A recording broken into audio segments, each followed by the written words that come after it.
Fishermen, weathered and tanned, spoke of it in hushed tones. A darkness beneath the waves, something massive, something hungry. Most dismissed it. Old sailor tales, myths whispered to frightened children. Dr. Amelia Croft knew better. Her laboratory, perched precariously on the edge of the coastal town, hummed with the evidence. Sonar readings, distorted and fragmented, hinted at an enormous moving mass deep in the unexplored Marianas Trench. Amelia had dedicated her life to the mysteries of the ocean, but this was different. This was beyond anything she could have imagined. A cold fear, a primal instinct warned her. This was no ordinary discovery. The first sign was a shadow. Immense.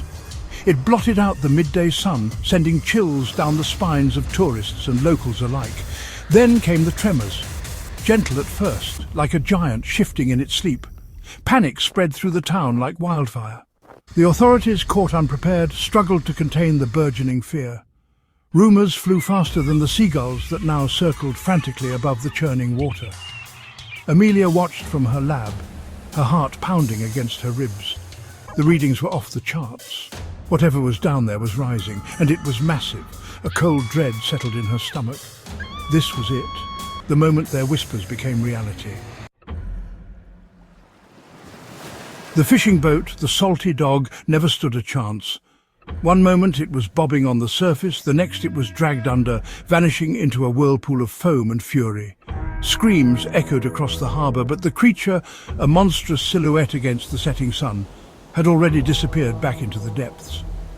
The town held its breath. The initial shock gave way to a chilling fear. This wasn't just a large sea creature, this was something else, something ancient, something evil. Amelia, glued to her monitors, watched in horror as the creature's movements registered on the sonar. It was circling, toying with them. And it was getting closer. The phone rang. It was the mayor. His voice shook with barely suppressed terror. "Dr. Croft, what have you unleashed?" Section 4. The Leviathan's fury unleashed.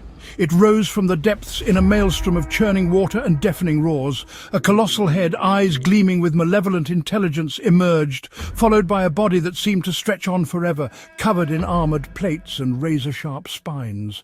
The Leviathan, they called it. A creature of myth and legend thought to be nothing more than a sailor's tale. Now it was all too real. Buildings crumbled, ships were tossed aside like toys, and the very air crackled with the creature's raw power. Amelia watched in terror as the creature, drawn by the city's lights, attacked. It was chaos, utter and complete chaos.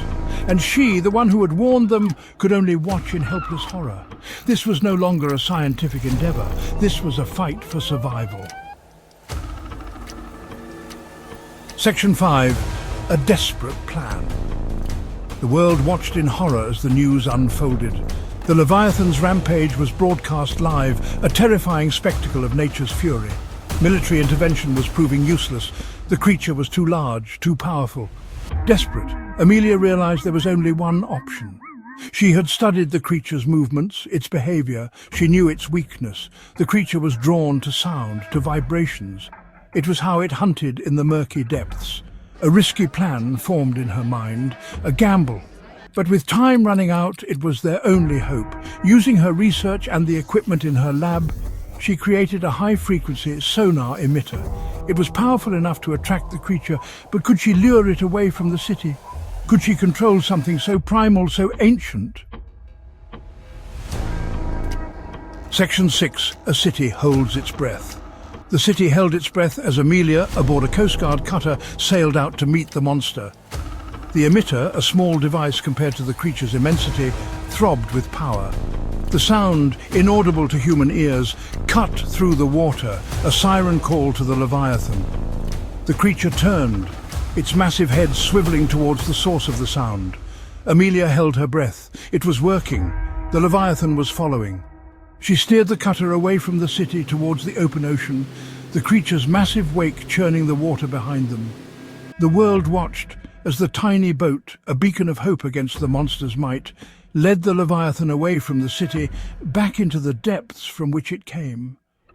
The city had been spared, but the question remained for how long.